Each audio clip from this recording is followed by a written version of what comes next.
We are live officially here at the Omni Hotel for CRS 2023. Spencer Crandall, what's going on? How are you feeling this morning?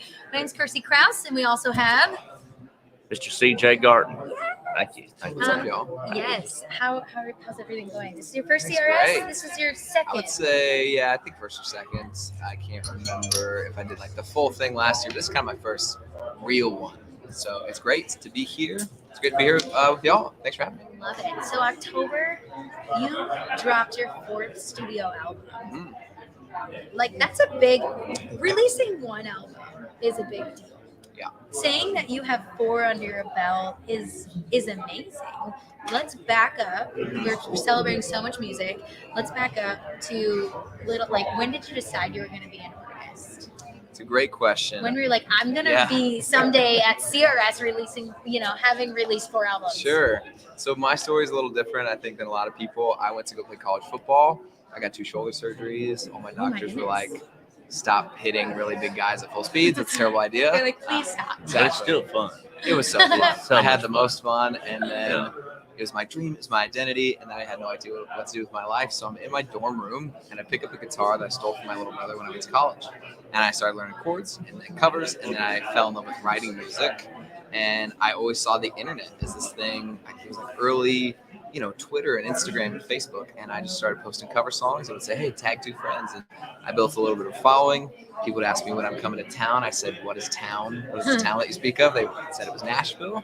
And so I moved here in August 2016 and just started putting out music. I feel like the only way that I can get better is to try and fail. And so I was like, cool, I'll put something out. It didn't work. I'll try something else. I'll market it this way. I'll market it that way. And as an independent artist, that's been so valuable to my life and to my business and to my music and my fans. So just keep on going. Hell yeah. And now we're at the point where People Magazine is saying, on the cusp of country music stardom, Taste of Country, ultimate smooth blend of country and pop. And freaking CMT, contagious energy and charming appeal. I would agree with that. We had a lot of time to hang out before we went live here at the Omni Hotel, and I can definitely say that I can feel that energy. Thank you. So that's great. Appreciate that. 20 tracks on this project. 18, and we just did that with our last record. We got a Telsey West, so I know that's a lot of work. 18 written by Spencer. When did you do yours? We did it over the course of a year. But what year was it? Last year in October. Really? So we put it out October 21st, and I had a lot of songs written. It's a concept album, so there were certain things where I had to rewrite a song because it needed to say this very specific thing, but it was super worth it. And I hate when people have to use that word because I feel like all songs should be stories. And if you're telling your story, then it's a concept album, how they deliver that. And I felt the same way. We made ours during 2020. So I didn't really do it, plan it that way. But it worked out perfect because you had more time to plan and to go back and readdress it. But whenever you're into, like say last year, what you did, you were kind of put under the gun to get all this stuff done because you were like, when's it's coming, when's it's coming. Yep. And I think they said, over 270 million streams or something? Yeah, career streams, crazy. 18 by ourselves. Yeah, 18 songs you wrote. Same way for me here. I did 18. I wrote 2. I paid homage. We had Struggle Jennings as guest on one. Nice. And, he's awesome. Yeah. So it's been phenomenal. Do you have any people join you on that record? No features. Just me, myself, and I. And then we did 2 cover songs that we felt like kind of fit into certain slots of the album. But super fun. And I think as music continues to progress and the internet continues to progress as an independent artist, I just want to add as much value as possible to my fans. So we put it out over the course of a year, and it was like new music almost every Friday. And the response was incredible. I feel like in today's day and age, at least for me and my peeps, people don't really want just a big old album on one day. They kind of want to follow along and hear the songs as they come out, and that was awesome. And especially independently, that's kind of been a game changer. It's a singles world now. And so for me, I always love certain songs because I know what I was going through or what emotion I was hitting whenever I wrote those and what mattered most to me. But what song would you say surprised you on the record that people really took to?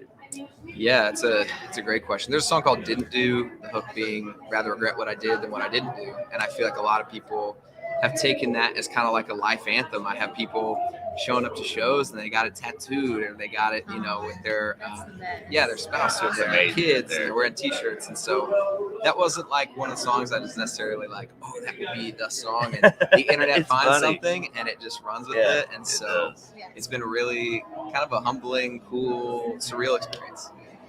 Okay, so there's another very surreal experience that just happened to you in September. Mm-hmm. You got to step inside the Opry Circle and perform. I did. What? Like, how amazing did that feel? Is that something that you've always dreamed to, just talk to us through that? Who was with you there that day? Yeah, I had so much family. Like, every living family member flew in from Colorado, which is where I'm from. That was incredible. Yeah, 100%. And just so surreal. It's the kind of thing, again, I started in my dorm room, so to go from the dorm room to the Crandall Opry really was that kind of moment of like, wow, all this hard work paying off. My parents are such fanatical country music fans, and to be there with them in the green room and just looking at all the pictures on the wall, to join those people in that company I'm honored, and it's still one of the most fun nights of my life. So it's incredible. Well, definitely a highlight. It looks like you found your place. Yeah, it feels like that. Yeah, I'm very lucky. So we got to talk about touring. Mm-hmm. You have a lot of touring stuff coming. 30 stops coming up, headlining tour. Talk to us about where are you going to be? What cities are you going to be? Yeah, so we did a bunch of stuff in the fall, and it went so well that we were like, let's just keep going. And our agent, my manager, was like, yeah, heck yeah, let's do it. And more importantly, the fans were like, heck yeah, let's do it. So it's been incredible. I tried, pre-pandemic. Selling out Yeah. I would go to the same cities and we'd have 16 people show up, and that was kind of pre-TikTok or pre-anything. So to come back and sell out my hometown with 1,800 people feels impossible to me.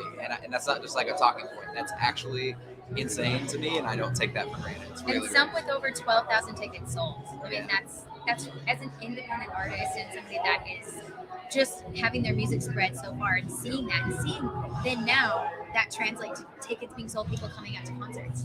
Yeah, that's such a great. It's incredible. It's the best. Well, the platform for today's best industry thing is you get to actually do what you love to do, and people that the internet is such an important tool. Because I myself am also an independent artist, and I created our own record label to give other artists opportunities, writers, performers. And, we used to have this thing where we had to have permission, like keys to the city kind of thing. Mm-hmm. And nowadays we got that in our own hands. And that's the blessing of that is what you did. And that's like music to the way you wanted it to sound. Absolutely. Not somebody going, hey, I think you ought to do this. You should take that off and wear this. Yeah. Put that on. Because that's what the people out there, you guys are going to accept the most, is what's real. That's what we draw ourselves to. We want more of that.